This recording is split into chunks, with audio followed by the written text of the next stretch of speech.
Are you ready? Let's go. Now circling in the neutral zone. Here's the pitch on the way. 36 yards for the win. This. Here comes a big chance. The shot. Is this the dagger? The neutral zone. Home run. Good. This is as good as it gets. Now, here's your host, two-time Paralympian, Brock Richardson. What's going on? It's time for another edition of The Neutral Zone. I am indeed your host, Brock Richardson.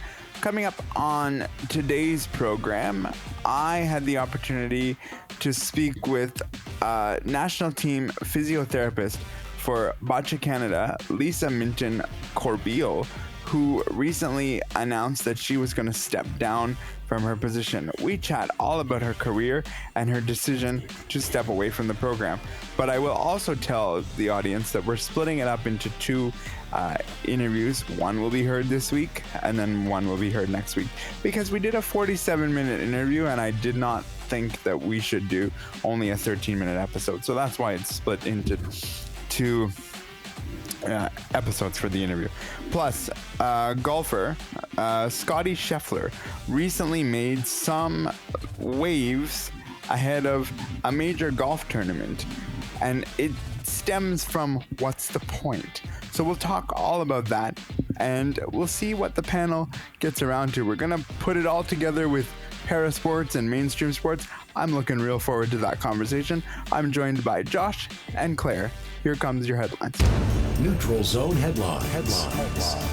Camille Frenette started racing with her dad in New Brunswick and went on to represent Canada at 2 Paralympic Games.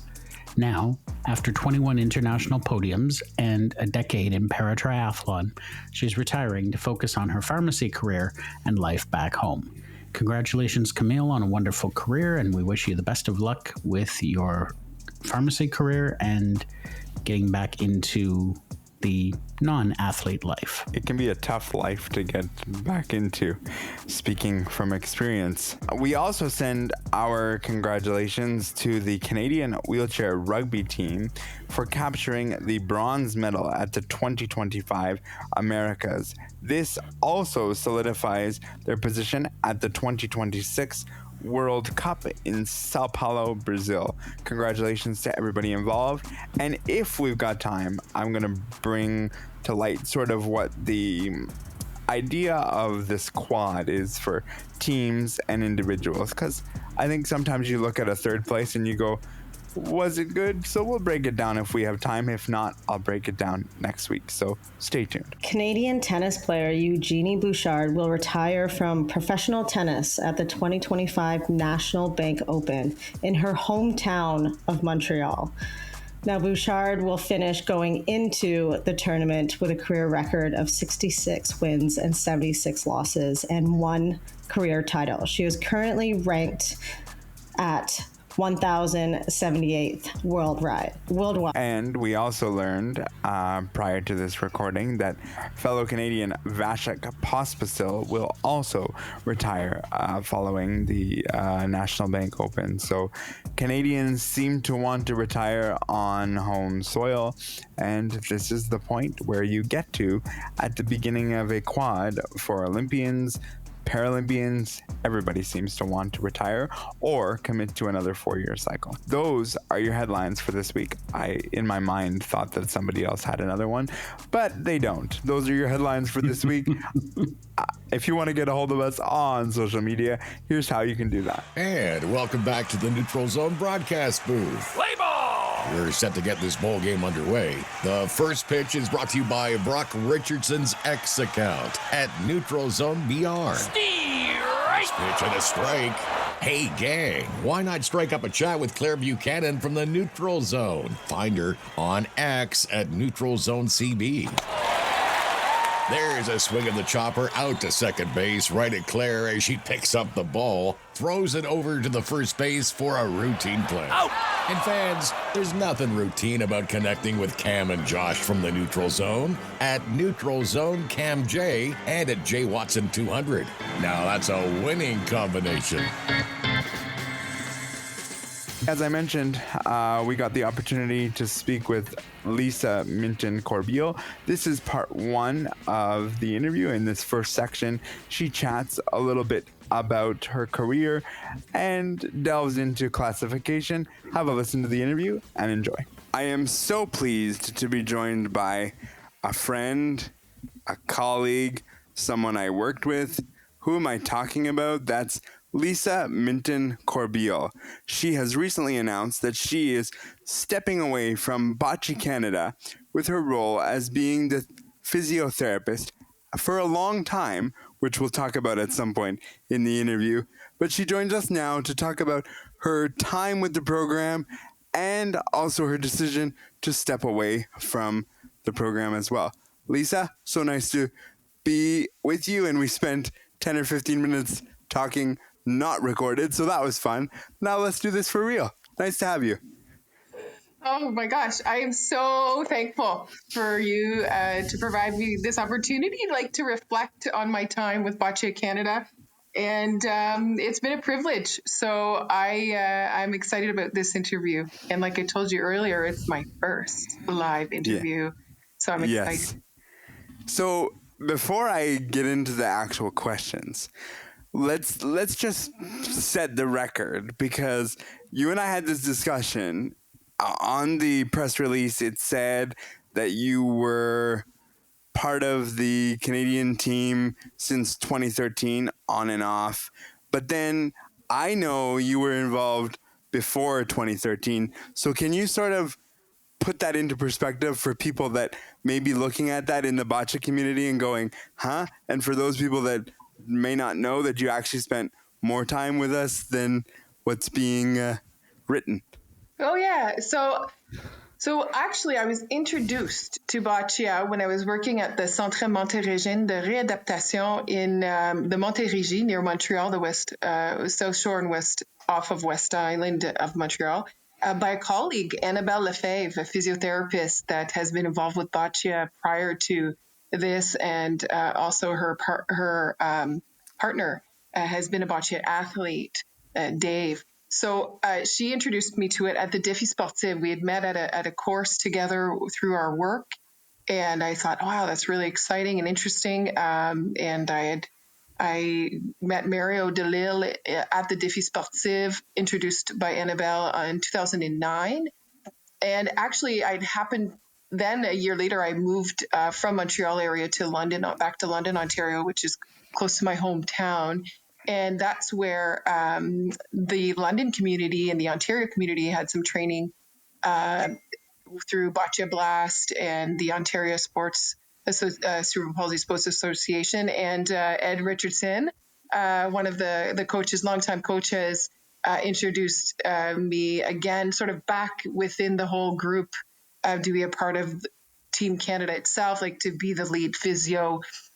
Actually, I think so. I was part of training camps up until just after London. So started as the team therapist in 2013, right after London, to travel with them.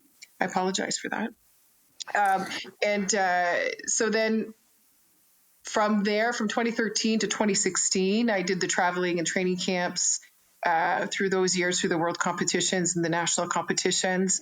And then after Rio, I took a little bit of a break. I still had my 3 little ones at that time. But I was still continuing to volunteer as a national classifier up until 2019, where I came back to the team as their full-time, well, not full-time, because I never worked full-time with them. It's always been a job on the side, but traveling with them each time they had the major competitions, and as a consultant through the year and through COVID online. But then once we got back physically together, full on traveling, and then I moved to Montreal in 2022, and then was part of the training group at the INS once a week, as well as all the multiple competitions, world competitions, and travel up until just Santiago, Chile in April. So yes, I've been involved for quite a while, and I've known you for quite a while. Yes, and we'll talk about something a little bit later on that I have spoken about on this program related to when I had a concussion, but we'll save that for later down the interview as we do this. Can you talk to me a little bit about your background in regards to therapy, particularly when it comes to individuals with disabilities? Yeah, so I'm kind of going to give you the background of sort of what my physiotherapy background has been and my trajectory. It's very different for many physiotherapists, but I graduated from Queen's University in physical therapy in 2001. So it's been quite a while, over 2 decades as a physiotherapist. And I started working with people with disabilities from day one.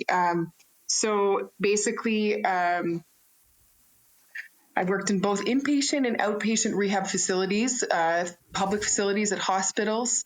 So I started in Hawkesbury General, working with multiple different areas and diagnoses, quite a variety, and then into the pediatric outpatient program as well. And did some work at CHIO in Ottawa in acute care on a casual basis. Then worked in the Montreal area at the Centre Montérégienne de Réadaptation in 0 to 18 outpatient family-based rehab for anyone with a delay in motor skills or affect in their motor skills, or pretty much any diagnoses, but a lot of complex as well. And then from there moved to my hometown, like I said, to London, Ontario, and worked at the wonderful Thames Valley Children's Centre in 0 to 18 in a variety of clinics and areas in development, as well as orthopedics, with persons with significant disabilities to those with just mild delays, worked within the communities, the schools, the daycares. So very neuroscience based, but my background prior to physiotherapy was I was in the Bachelor of Phys Ed program. I was a phys ed. And so I've always loved sport, and I've loved the integration of neurosciences and sport performance. And then just to be able to add it all together in that inclusive piece where we could do high performance within significant physical impairments. It was just this really great combination. And so since leaving London, Ontario in 2022, I've been working again within a multifaceted population.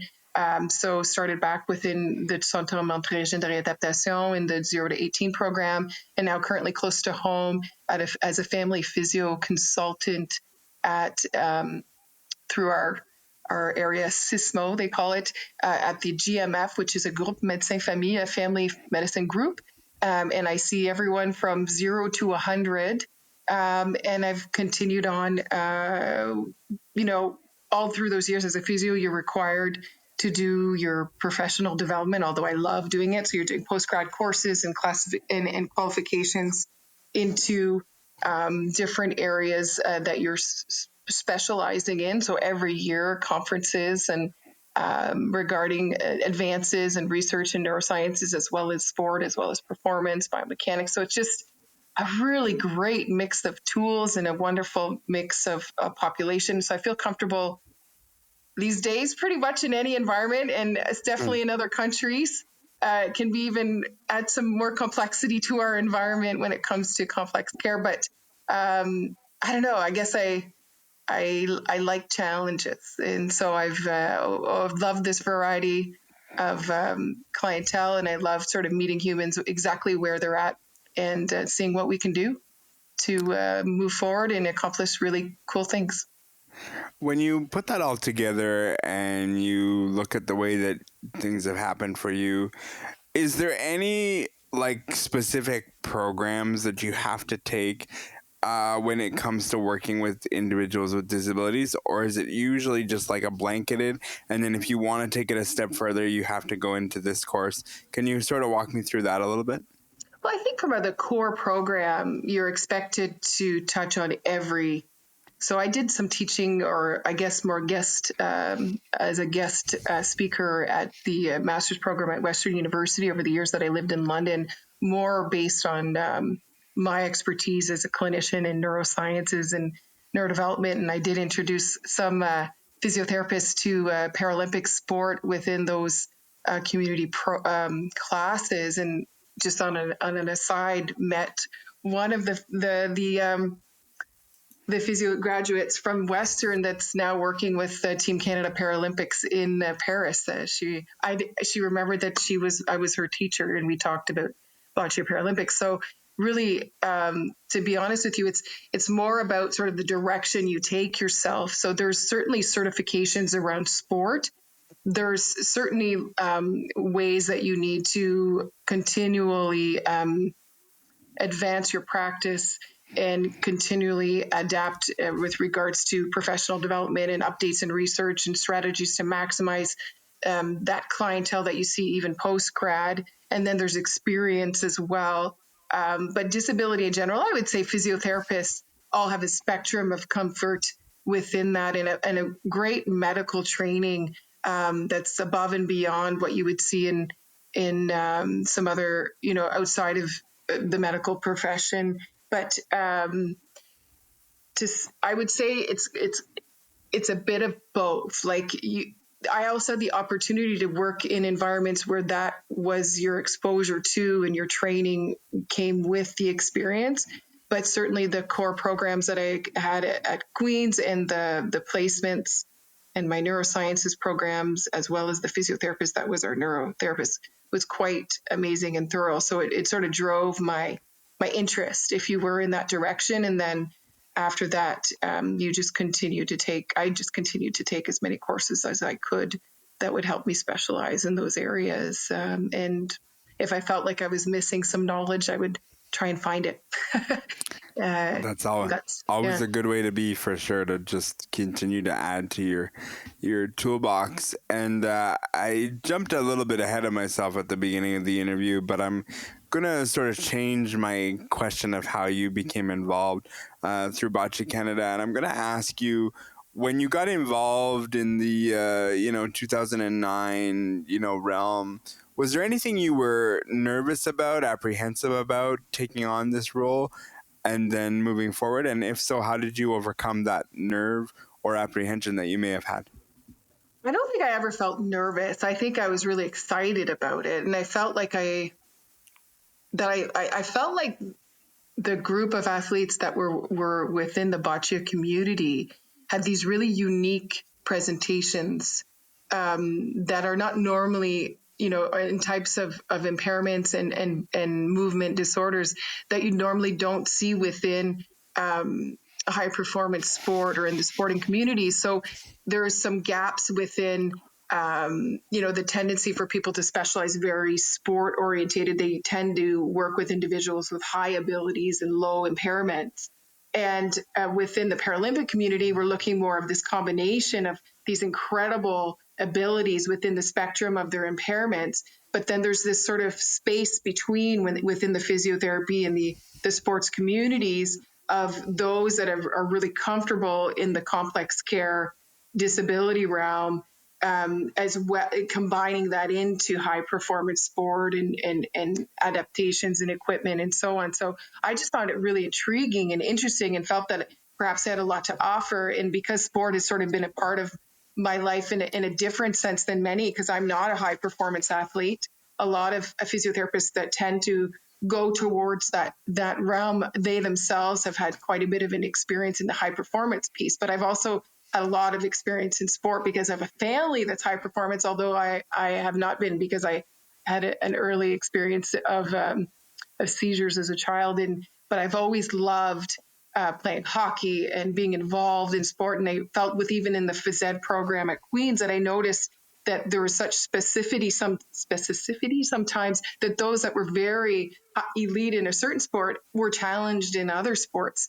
So needless to say, I looked good at hockey compared to some that had never skated. So let's just be clear. So, and, but what I felt was really interesting about that is that within our physiotherapy community, we know that exercise is for everyone. And I truly believe sport is for everyone. And I think this was just a really big way to say it's not just sport is for everyone recreationally, but sport is for everyone, even at a level where we can compete at with significant impairments against others within that same physical impairment category. I just thought it's a beautiful thing, because what better way to celebrate sport than truly making it an inclusive environment when you add in high performance as well within all those groups. Yeah. And boccia is one of those sports that really is inclusive for all. There's very few cerebral palsies or there's some individuals who have brain injuries as well, but there's a category for everyone, basically. There's a category for everyone. I mean, not always at the, and we'll get onto it around the classification piece, not always at the high international level, because technically anyone can play the sport, but there are 4 specific classifications that can play boccia internationally, because you can have a diagnosis of cerebral palsy and not be able to compete internationally within one of those international classifications. But you're right. Like, it is just probably, there's a sport now, in my opinion, within the entire Paralympic community around different sports. There's a sport for every level of ability within their optimal performance zone, and boccia has made that happen for those that are involved with all 4 limbs.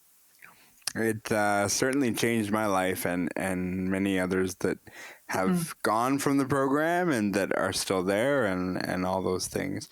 I'm going to paint a scenario here for you because you mentioned that you never worked full time with the team. You did some training camps, you did some traveling, you did all those things. You're headed to a competition. What is your role at that competition with the team during that 2 to 3 week period, depending on what the event is? Yeah, I mean, it's not a full-time position because it can't be a full-time position. But when I'm with the team, it is more than full-time. Yes. And from a financial perspective, I have to have a regular job outside. So I usually took chunks of time off to do training camps or to do the full-time competitions. More recently, like I said, since I moved to Montreal, because we have that central training center for a lot of our Team Canada athletes here in Montreal, I was able to be a part of the team more regularly in person.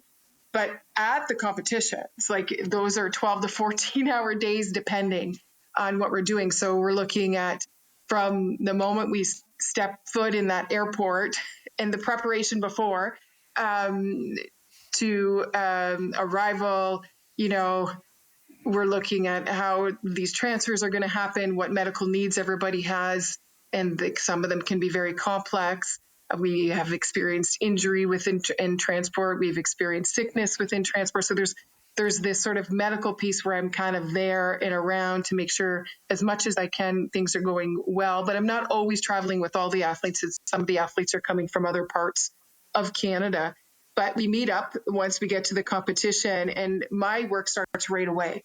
As in, this is sort of like iron out all the kinks from the travel, make sure everyone's feeling as well as they possibly can be feeling, make sure we have what they need in their rooms for care. The coaches are a big part of this as well. It's a big sort of a team effort. We have assistants with all of these athletes. Each one of them has their own personal assistant, as you know, and so it's coordinating all of that together and then addressing specifically what's going on, getting that body ready again to get out and do some training and back and on that court within the atmosphere of the country we're in. We're talking about weather, clothing, heat, cold. So all of those pieces together. And each day, so I'm part of their, prep, maximize all their mobility. And because a lot of the challenge within these impairments group is they don't have full active accessibility to their whole body. So some of it's assisted movement, as we all need movement, whether we have impairments or not. It's a way to provide assisted movement to each of everyone's bodies, and stretching and treatment if there's any issues in those days leading up to the training. And then once you're training, I also help with some of the prep. So some of that muscle engagement and proprioception that we kind of see regular athletes who can move on their own and aren't in wheelchairs, do some jumping, bouncing, breathing, get their bodies like on and engaged. I help with that piece and guide everyone through that before each of their matches, before their trainings, and also recovery, rest and recovery and recovery afterwards. And I'm on call that whole time. I do get some breaks, But I can say, sleep, sometimes we miss it a little with all the time changes and what can be going on, and whether or not anyone comes down with illness or if we have any emergencies, which seem to happen quite frequently over the years. We've always had some really great, interesting stories along those lines. But so I'm basically on that whole time until I arrive back home and get right back into my day-to-day life and back to work immediately. So yeah, that's sort of how things look when I go traveling with the team. So today's episode is called What's the Point? And this stems from Scottie Scheffler, who is the world number one golfer at the moment. And prior to the Open golf tournament, he was doing a press conference, and essentially here's what he said. I'm not doing this to inspire somebody to be the best in the world, because what's the point? As the pressure goes on, as the press conference goes on, he talks about winning being a short moment, and we're on to the next competition, and that is golf. In the end, everybody wants that next event to be. So he kind of continued to say, golf is not everything. There's more to life than just sport. He just didn't inspire people in this press conference, to the point that he kind of was stumbling and mumbling over his words, and kind of he made it out to be at one point where he's like, am I even making sense? And the reporters basically laughed and said no. And then he went on to win the Open, and the rest is kind of history. So I sent you guys the YouTube clip, which was about 5 minutes. Let's start with your reaction to this clip. Let's start with Claire on this one. It's funny that you sent this link and that we're talking about this, because I actually listened to this interview this past week while I was away at a women's para hockey training camp, and we've been having a lot of discussions around being focused and really loving the process, and the results and the success will come with having that focus on the right things. And this interview got brought up, and it's so interesting because yes, these comments are coming from a currently number one ranked golfer in the world, and I'm glad he said it and put the perspective like that, and shared his view on how he goes about each tournament and how he really sees his career. And it's really nice to see, because I think when you put yourself into that frame of mind of really just loving the process and not really paying attention or putting too much pressure on the result, it really reminds you of why you're there and why you're doing it. And he's doing what he loves. He loves to play golf, and he loves being a dad, and there's so many other things outside of being an athlete that gives value to it at the end of the day. And I really resonate with what he said. And it's, at the end of the day, yes, winning a tournament is great, but the day-to-day grind and sharing it with your family and being able to have the experience behind you, that you didn't just kind of focused on the results, is really nice to hear in my mind. So it was, I really enjoyed that interview. It was a very interesting take on things, for sure. I feel like what he was addressing was the media as much as anything else, because he makes a valid point at one point during the conversation where he says, today you're asking me about this tournament, but as soon as I finish this tournament, it's going to be, well, how did this tournament help you get ready for the next tournament? And it's like, I just played this tournament. Can we not focus on this right now? But that's the media cycle. It's always, how are you building? How are you moving on to the next thing? And how is that going to help you succeed in the future? And it's like, how about we just take a moment to if you'll pardon the terrible expression, stop and smell the roses. Like, they just won. He just won the British Open, one of the most, if not the most prestigious tournament in all of golf. And I'm sure there were people at the press conference who were going to ask him about next week's tournament. It's like, what's the point in focusing on the results when you're not even going to dwell on them for more than 5 seconds? So I did this sort of in 2 phases. The first phase I did it in was watching the highlight clip of this interview, and which really focused more on, I'm not here to inspire others to be world number one. And they got into a little bit of the, it's about my family, it's all about that. And I kind of was annoyed watching the first 2 minutes of this 5.5 minute section. And then I thought to myself, there's got to be more that I'm missing in this. And then I found the 5-minute clip. And if you've seen this and you've only done the Sportsnet, the Sports Center, whatever you've done, if you've only seen that little snippet, you need to watch the full 5.5 minutes, because I left the snippet thinking to myself, this guy went a little bit too far. Like, he mumbled and fell and just didn't know how to put it all together. But then as you watch the 5.5 minutes, you think, well, no, he's actually right in the fact that people want to talk about what's next. They don't want to let people relish into what they've done. And I remember when I finished my first Paralympic Games in 2008, I was part of a small scrum. It wasn't a large scrum, but I was part of a small scrum. And the first thing they said at my last game was how does this build you for the future? And I looked at the reporter and I said, build me for the future? I said, I just finished 10th. Could you let me breathe? And I think from an 18-year-old perspective, it was, wow, this guy's a little bit, uptight. And it wasn't that I was uptight. It was like this moment of Scottie Scheffler where it's like, let me breathe. Let me enjoy this. And my coach after the scrum, because I'm thinking, oh God, did I go a little too far? And he said, good for you. You're 18 years old. Who knows what you're going to do when you're, 21, 22, going to the next Paralympic Games, whatever it may be.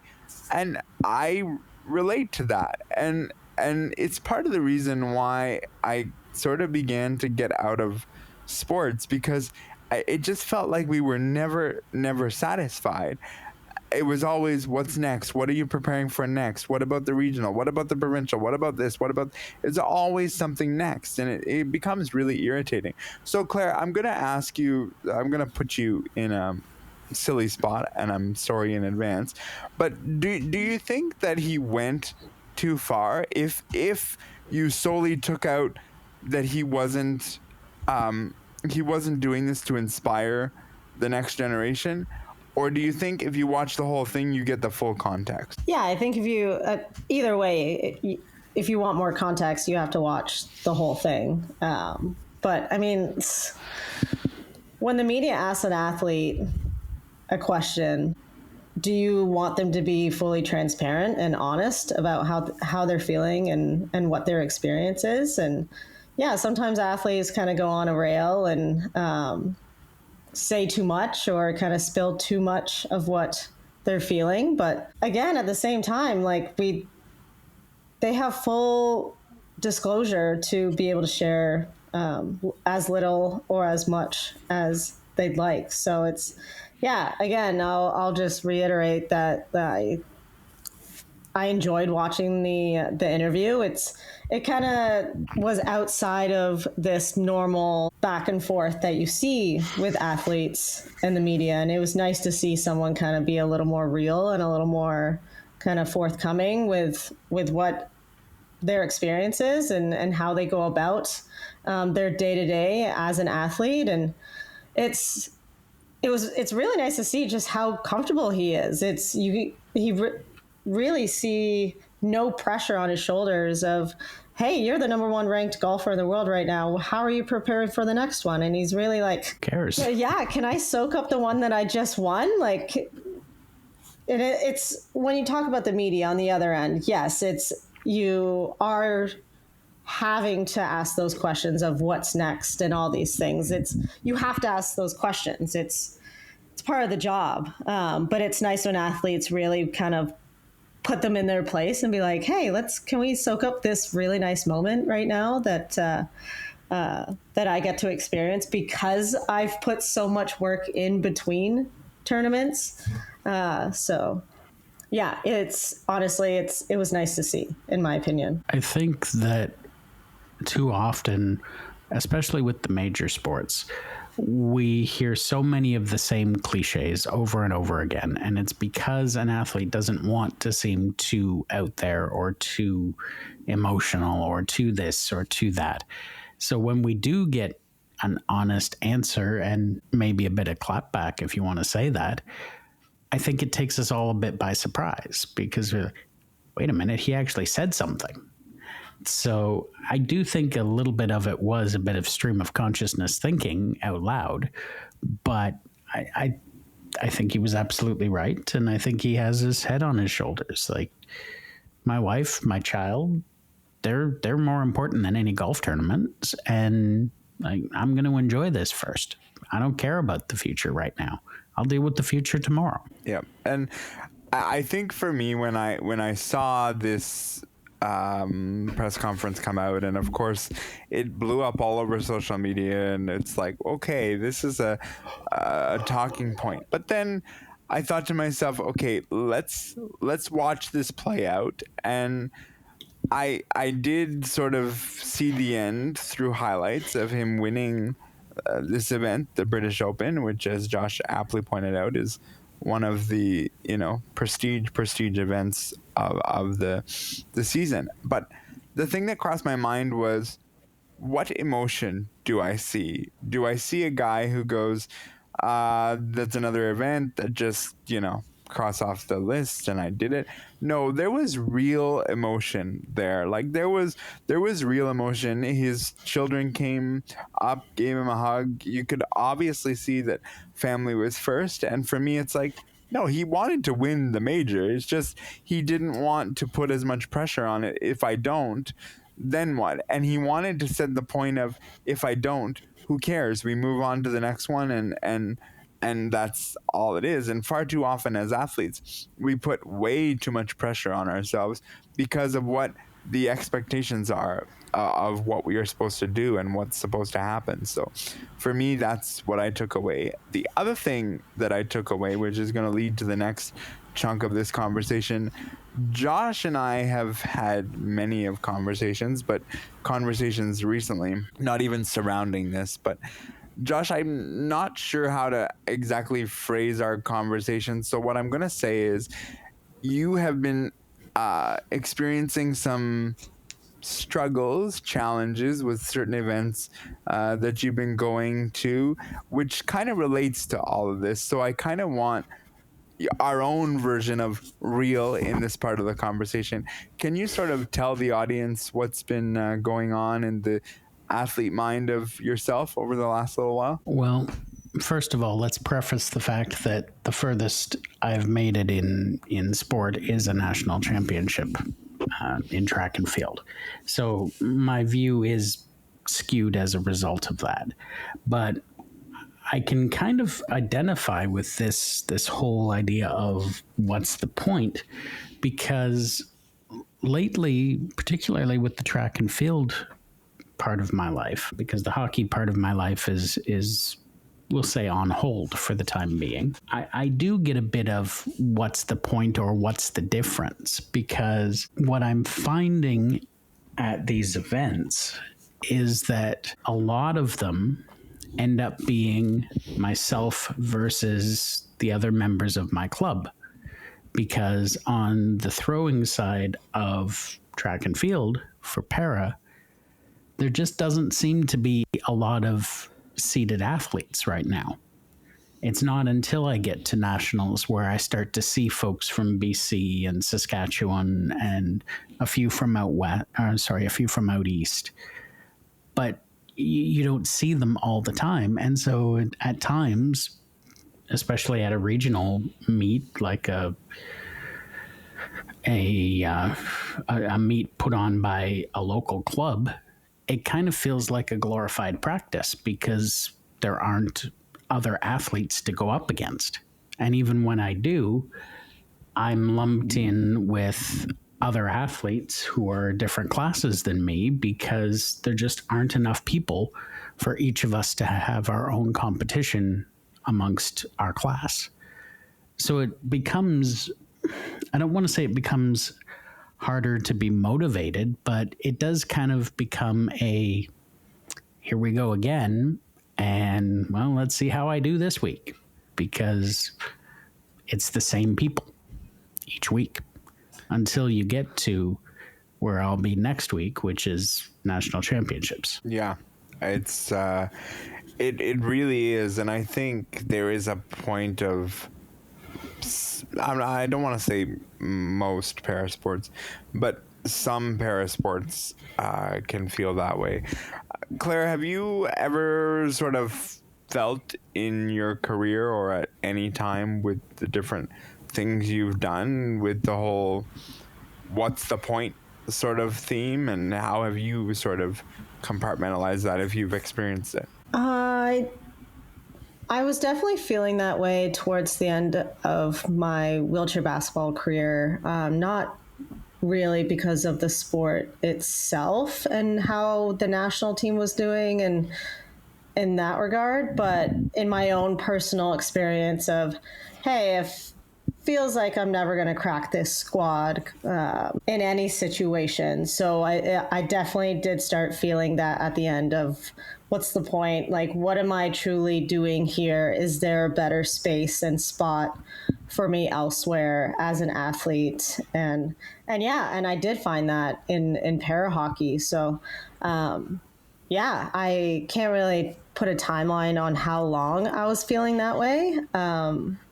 But yeah, I can definitely say that I did experience that, and it was a big deciding factor of, okay, maybe I need to hang this up and be really grateful for the experience that I had. Like, wheelchair basketball took me all around the world, and I met some great people, and just like we just talked about, it was a really good experience focusing on the process and not so much the results I was getting. To bring that experience into another sport and it being another team sport, I think I brought a lot of value in that, and being able to share that with the athletes that are currently around me. Yeah, and I think that's part of what I'm going through. We all know I've had some life changes recently, and so I think that is probably where that is stemming from. And maybe if it does start to feel like ho-hum, it's all the same thing, then maybe it is time to step away and do something different, or approach it from a different angle, maybe coaching or officiating or something. But it's just, this topic sort of brought that to mind when I was chatting with Brock a little bit about it. And it's like, I don't know if it's just the phase of life I'm in or what, but yeah, I identify with this. Yeah, I mean, I identify with it as well. And I want to make sure that people understand going through the process is a lot harder than we're making it out to be. Going through the process, doing the day-to-day grind, the day-to-day getting yourself prepared, the bringing yourself up to say, I'm going to go and do this. I'm going to do this because it's hard. And it's even harder when you stack on top of that and you say, well, now I have, whether it's an internal expectation, an external expectation, I have an expectation to do that. And so for me, what I hope this Scottie Scheffler situation has or will accomplish is athletes not being so what feels like scripted and so rigid and so like, this is what I have to do. give us your honest answer. And I said this recently to Connect for Life course that I spoke to, where I graduated from. I told them that we're lucky with athletes, with the people we have on our program, that they give us the real answer. Why do they give us the real answer? Because we can relate.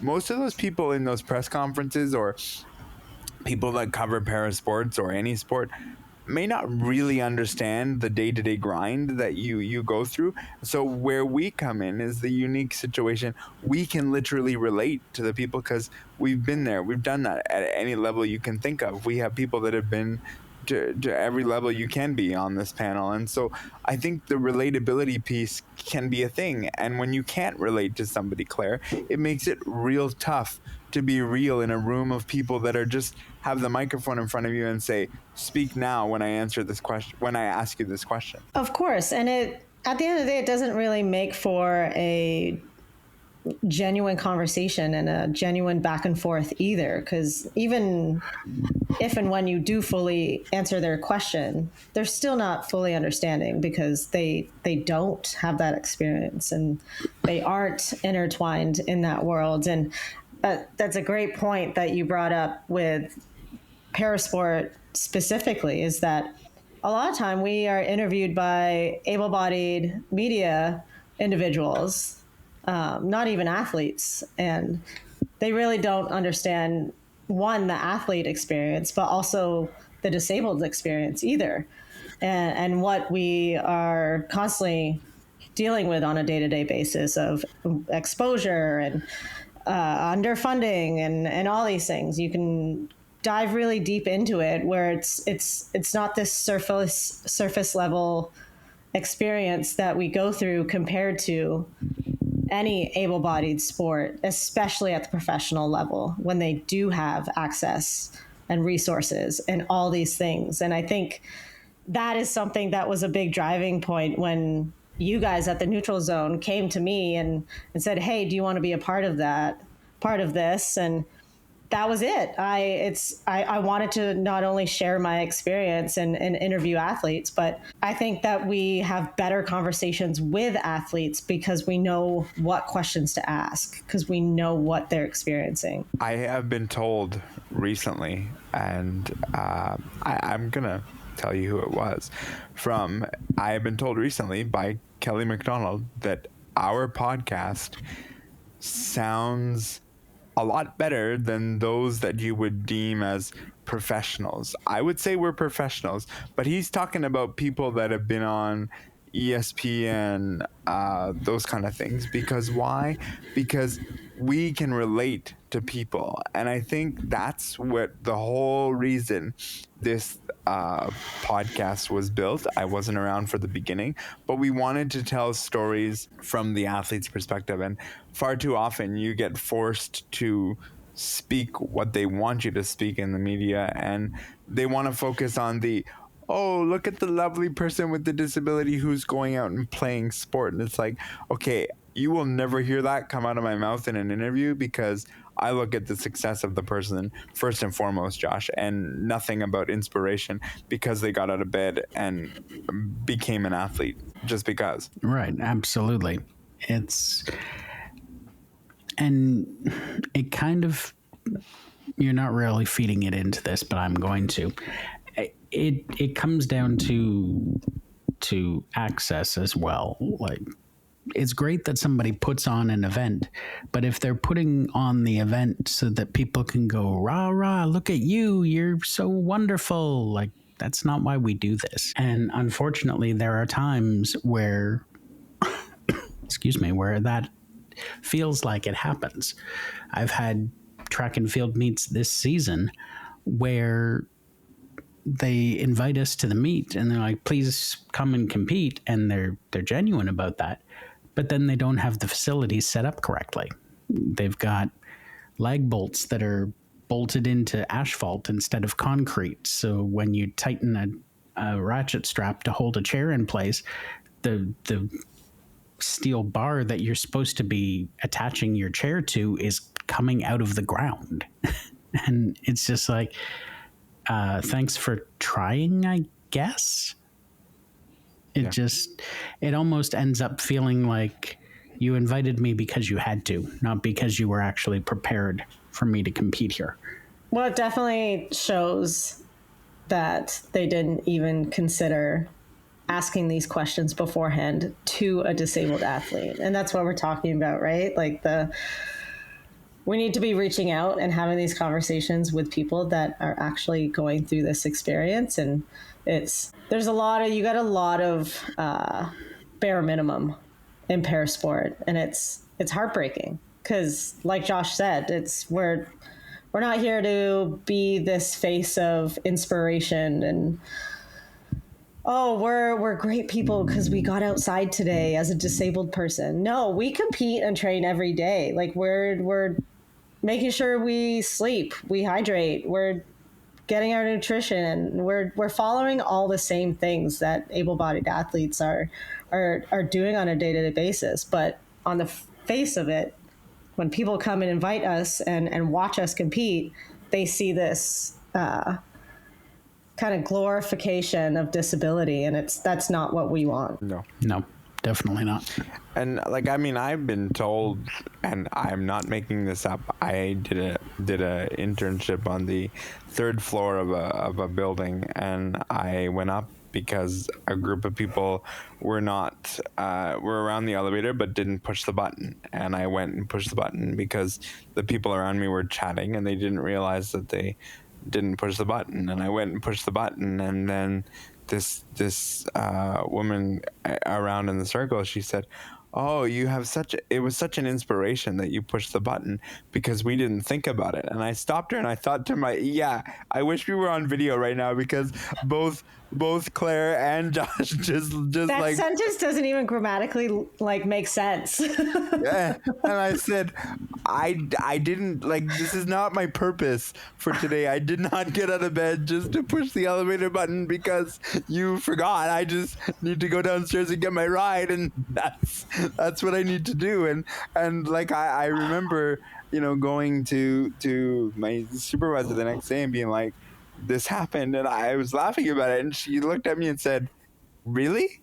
And I said, "Really?" Like, she honestly thought I was just being fun. I'm like, no, seriously, this happened.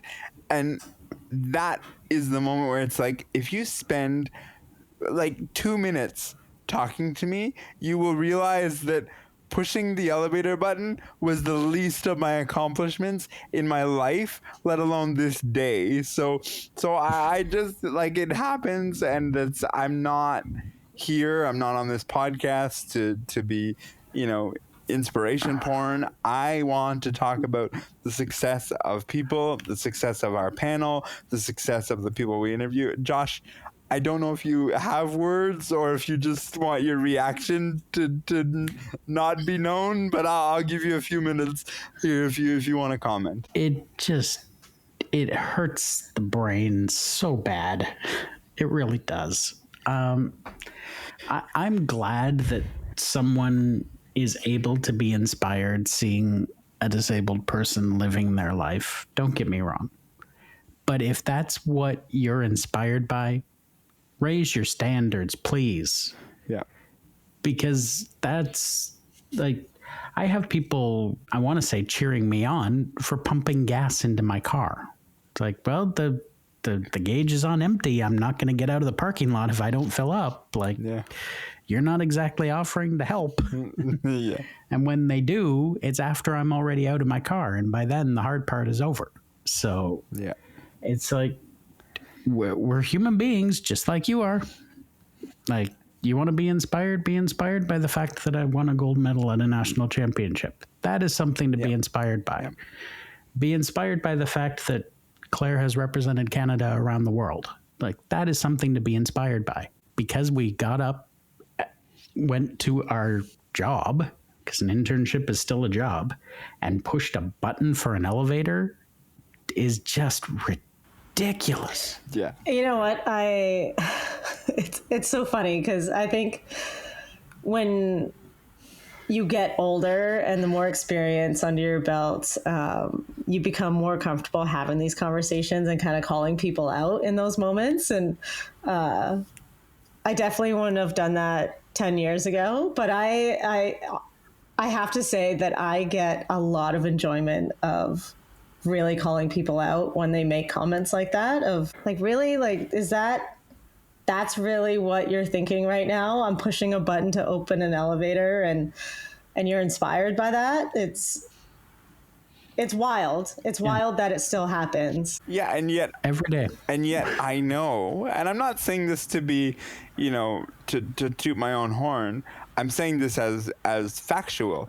Yet I know if this person spent 5 minutes beyond that and I was able to tell my story, they would be inspired for what would be the correct thing to be inspired by. Because I'm careful to say, you get like Josh, like you said, I share the same sentiment.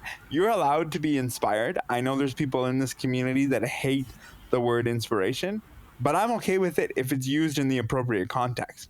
The problem is it's not used in the appropriate context enough that we get annoyed and that word just irritates people and we move on with our day.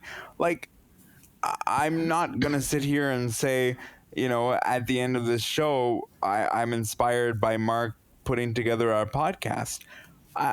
No, because it's his job. But you wouldn't do that to the able-bodied community because that's what they do. I'm inspired by more things towards the able-bodied community, and since I brought up Mark, I'm inspired by how many times he goes different places and he's here and then there, and I'm like, when do you sleep? And he's like, sleep? I just do what I need to do. That's what the plane's for. That's what the inspiration fact is. Not because he put together an hour podcast on a Monday evening, Tuesday morning, whatever. You have to pick the inspiration piece at the appropriate time. And all too often with the disability community, we don't pick the inspiration at the appropriate time. We've only got a couple of minutes, but I just do want to squeeze this in. I'm gonna start with the blanket question. Claire, can we look at the wheelchair rugby, the Americas, can we look at that as a successful event? Just as a blanket statement, can we look at that as a successful event? With the turnover of staff and athletes over the past year, I would say, yes. This team recently has faced some adversity with one of their coaches passing away, a legend in the sport, Garrett Hickling, someone who has brought in a lot of those athletes into the sport. But also just athletes retiring, athletes turning into coaches. It's a new dynamic in that room right now. And so coming away and having a podium finish at one of your first tournaments as a new-ish group would definitely be more so in the win column rather than doesn't really matter. Josh? I think anytime you can win a medal at an event, regardless of the size, it's something to be celebrated. Now, in the grand scheme of things, will it be something to remember? Maybe not. But I think a lot of these players will look at it as a stepping stone to Worlds or to a Paralympics or whatever the case may be. So it may not end up being the thing that everybody remembers, but if they think hard enough, I think it will be a stepping stone. So when you get into the beginning of a 4-year quadrennial, there are benchmarks. There are moments to which you say, we need to accomplish this and this by this point. And that is what happened here. They accomplished getting a spot at World Championships. Plain point finale, that's it. That's the goal going into an event like that. All too often, we can look at the 4 years and say, the Paralympics is the thing we want to do. No kidding. But you gotta do step 1, step 2, step 3, step 4. It's not about the end result. Sure, would they have liked gold? I would be surprised if anybody said no. But the first priority was making that spot for World Championships in Sao Paulo. And yes, we're using the wheelchair rugby as the example, but this works for all sports. There are stepping stones. It is not just a beginning and then the end. And so I think when you look at this, yes, it will be forgotten, the result, in 3 years now, because then we're going to be on to bigger things. But that smaller event had to happen in order to make the process begin, middle, and end. So for me, I look at this and say, yeah, this has got to be a success, and we have to take it in stride, Claire, and say, we did what we came to do. We qualified for Worlds. Point final. It's done. Yeah, we've brought it up multiple times in this show that you got to trust the process. You can't jump ahead and get ahead of yourselves, especially when you're kind of rebuilding a team and figuring out some new dynamics and new coaching styles and really what the true goal is. And any athlete and any team in any sport is going to, yes, look ahead and say, hey, what do we want to accomplish at the Paralympic Games? And then you backtrack.